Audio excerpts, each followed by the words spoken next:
Up this empty workspace in Scratch, it will look roughly like this.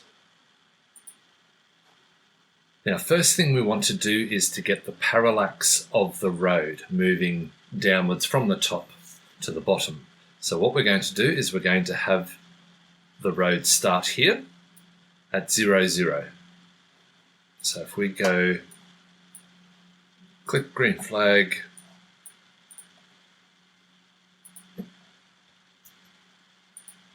zero, 0, and what we're going to do is we're going to have it move down until it hits the bottom. We'll work out what that X point is, and then we simply put it back up to the top, and it goes down like this. Now what will happen is that you can see that there's white space behind it.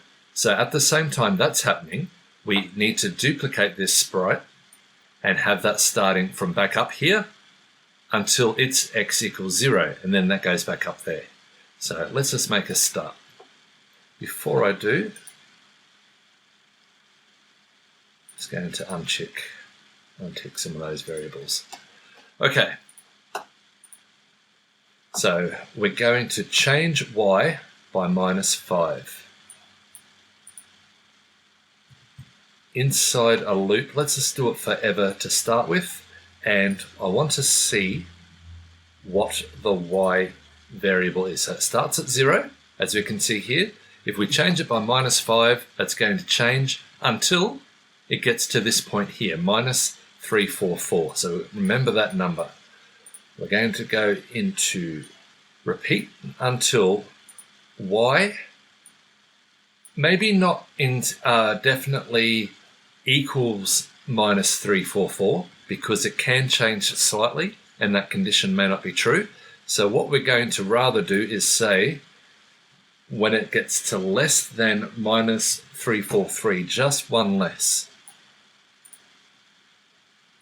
So repeat until Y position, and then when it does, well, let's just do this. So what do we want to do when it gets to the bottom is we want it to go back to 0, 0. So after it's looped, we want that to go back to the top, and we want to repeat all of this forever after it's first positioned. So that's working pretty well. I can uncheck this Y variable. So now I want to duplicate this, go to that one, and I'm going to say its Y position is going to start above at 343. It's going to change by Y until its Y gets to 0, and when it does, change its Y back to 343. And there we go. We have a pretty smooth looking transition there. Okay, red car. Green flag. What we need to do is bring it to the front. Okay, so it's going to either be here or in this lane. So let's look at its current XY position.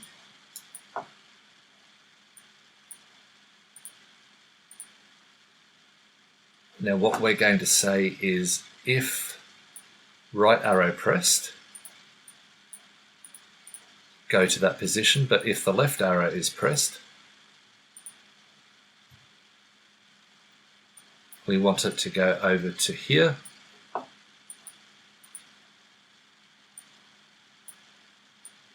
So what we should get now is the ability, okay, my mistake here is that we have to make this left arrow, right arrow. Okay, so what we're going to do after we make this game properly is we're going to go into Google's Teachable Machine. We're going to program something else for left and right triggers. In my case, I've drawn arrows. And we're going to export that into this other version of Scratch so that you'll be able to see here. I could put something like this in front of the webcam for left and that for right. And you can see down the bottom there, it's been programmed to make that connection. that's the ultimate aim, is that instead of moving the car with left and right arrows, I want to be able to move it with these arrows that I've hand drawn. And it could be any gesture you like. You could do something like maybe left, right. It's up to you what you want to program into there. We'll get into that much later. I'm just giving you a preview of what we're building and why we're doing it this way. Okay, next thing in the game would be the tank to appear. Now, you can see it was just up there, so green flag. The tank is going to go to this position here.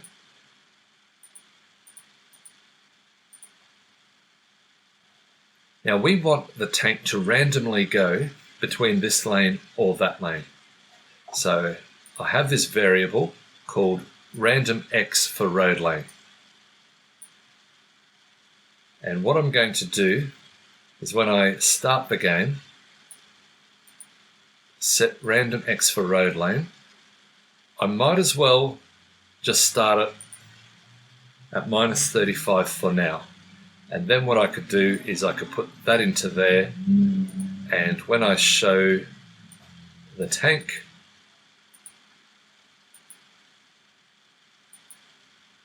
it must also need to go to the front layer.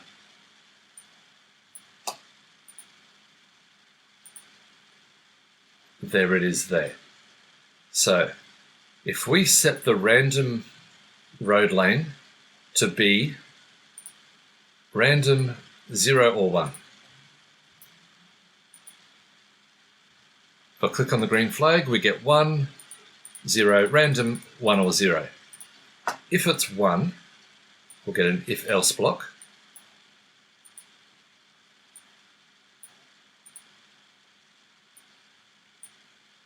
Sorry, if it is equal to 0, then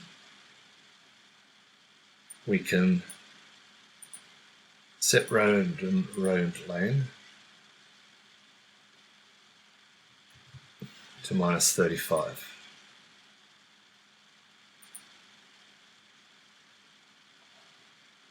But if it is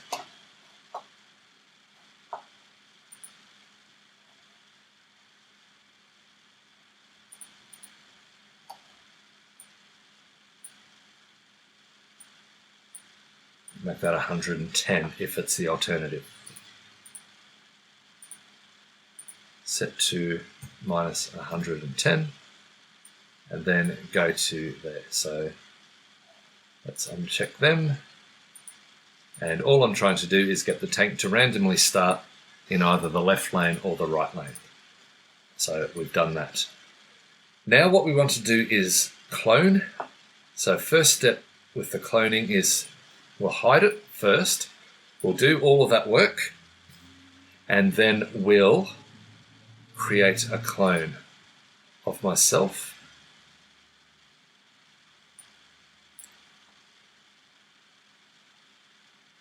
And we might have 10 tanks, and we could just wait,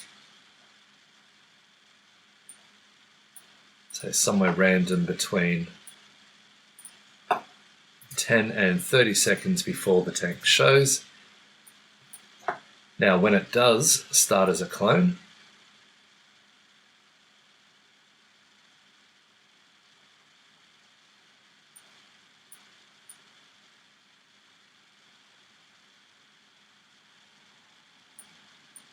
we can show the tank, and we want to change its Y value in a similar manner to how the road is moving.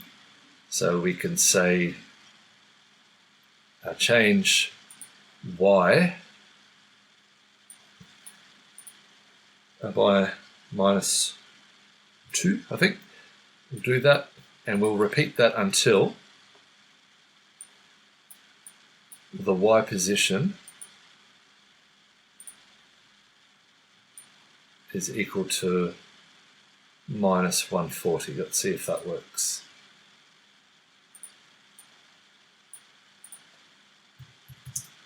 And then what do? When we do all that, we want to delete the clone.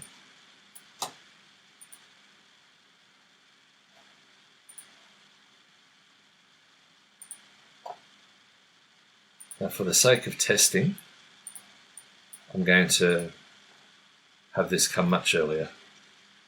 So there will be a few tanks showing up. That's okay.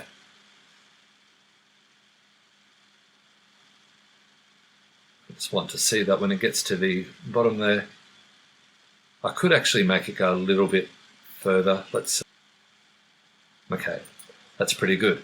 So then we'll just increase the time of this so that the tanks don't appear so frequently.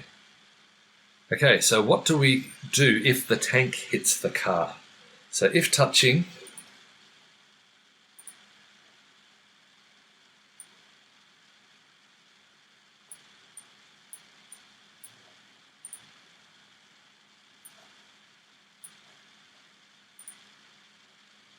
red car, we can just say stop all. All right, and we'll see if that works. No longer need that variable.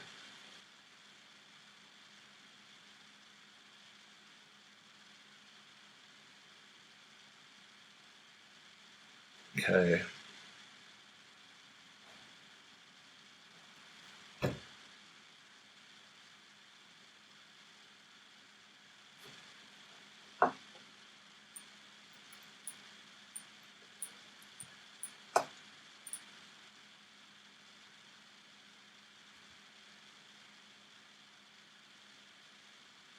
Okay, that's the end of the game.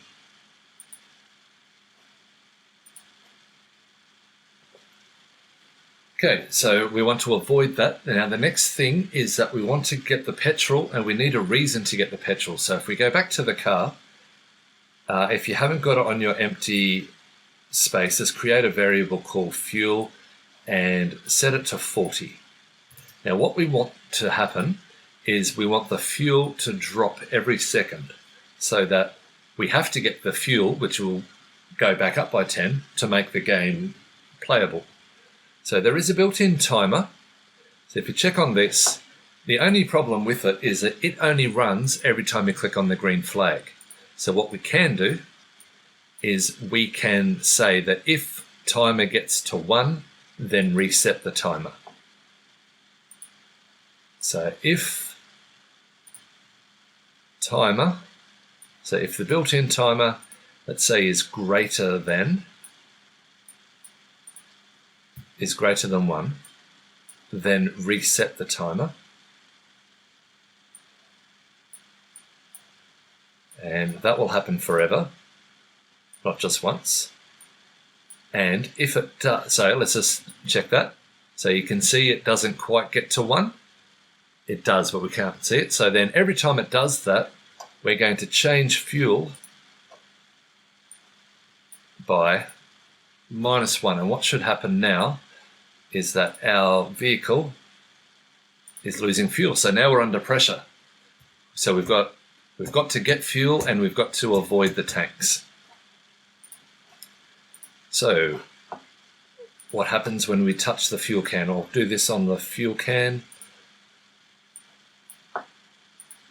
So that's there. This will also be, we can pretty much copy the code from tank across and just change it a little bit. So drag that onto there, and drag that onto there. So let's just think about this. So go to front layer, hide, that's all good. Random lane, that's all fine, that can all stay the same. The time frame could be much the same. Now when I create a clone, I might change this by -1 to be a bit slower.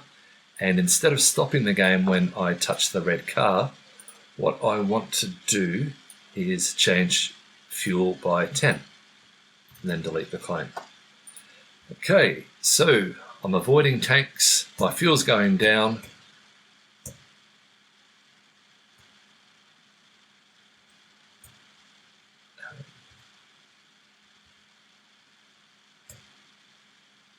Is there any fuel showing? There's no reason why it shouldn't. Yep, there's fuel. I can just work on increasing that time delay a little bit. So what I want to see, I'm almost out of fuel. Okay, now that's caught in a loop.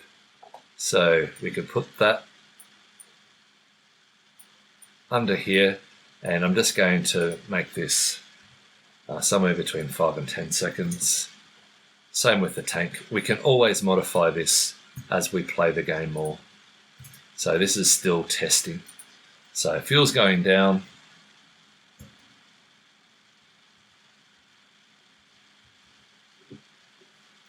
Avoid the tank. Now I'm hoping my fuel will increase by 10.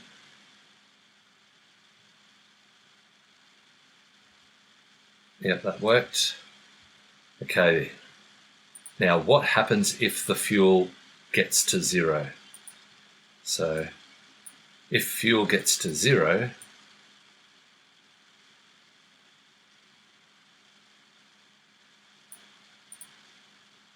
this will be on the red car here.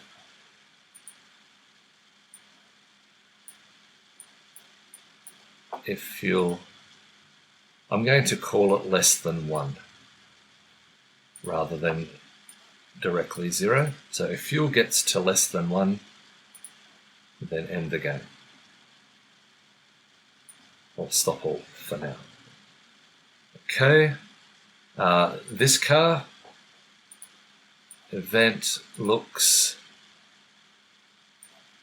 show, go to, and bring to the front.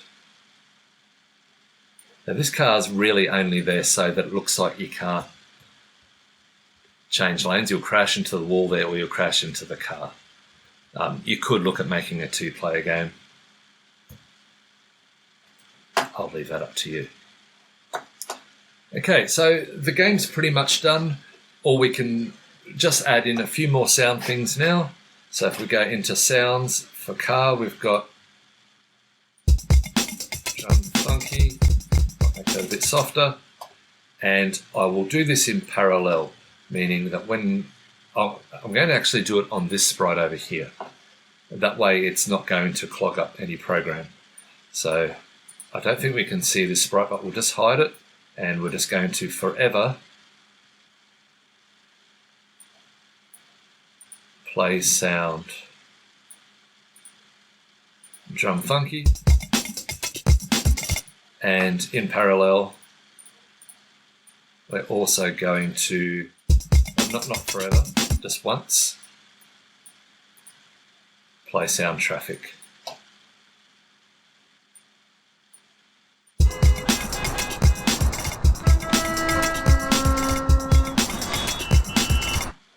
Okay, if the tank is touching the red car, we could broadcast over to that other sprite.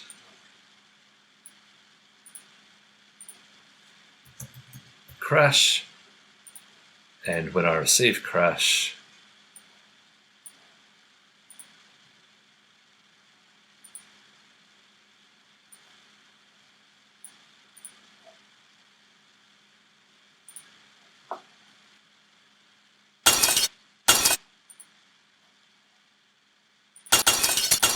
glass breaking. When I receive,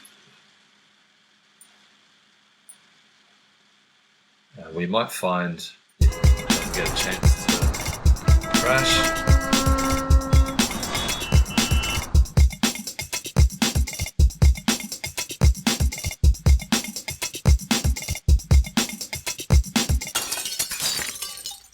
Yeah, fine. Okay. So save a copy to your computer of this game.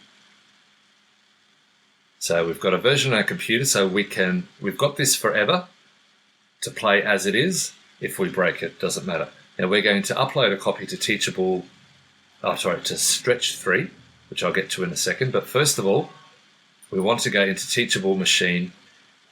Now, I've already done this. So I've covered this in one of the previous videos. Basically, you call the class left. You put the picture of what you want there. You go to webcam, record it for 15 seconds, move left, right, in and out a little bit so you've got some variation. same thing, turn it upside down, create a class called write, webcam record. Train the model and then hit export. And then what happens is you save it to the cloud. Once you've saved it to the cloud, you get this link. Now this link is what's going to connect it to this version of Scratch. So to get to this version of Scratch, Google, put in Scratch stretch 3, scroll down a little bit and it looks like this. So this is a version that Google is collaborating with Scratch on, but it's web-based, so it's different to the other version of Scratch, I should say. So we've got these extensions, and go to Teachable Machine 2. First thing I do before we get too carried away is copy in that link from the cloud into here. Green flag, let that run and give that a second to make the connection. Now how we'll be able to tell is if we go to our blocks here, and if we drag this one over, it should have the names of our classes being left and right. Yes, it does. So that's how I know it's connected. So now that I know that, I'm going to upload all that work we did before.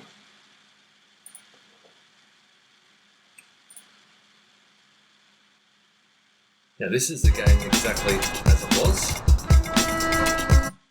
So let's do those couple of steps. Get the image URL, green flag. Now if we go into this at the moment, okay, it's connected already because of that connection I did before. So now what I want to do essentially is replace this left arrow key with this, and I want to replace the right arrow key with this. So because of the shapes of those blocks, I'm going to need if statements. So if image left is detected, move the car to the left lane. And if image right is detected, move the car to the right lane. I no longer need them, and these should be part of that. And I think it's just a good idea to put in a little bit of delay, because otherwise it will be all over the place. So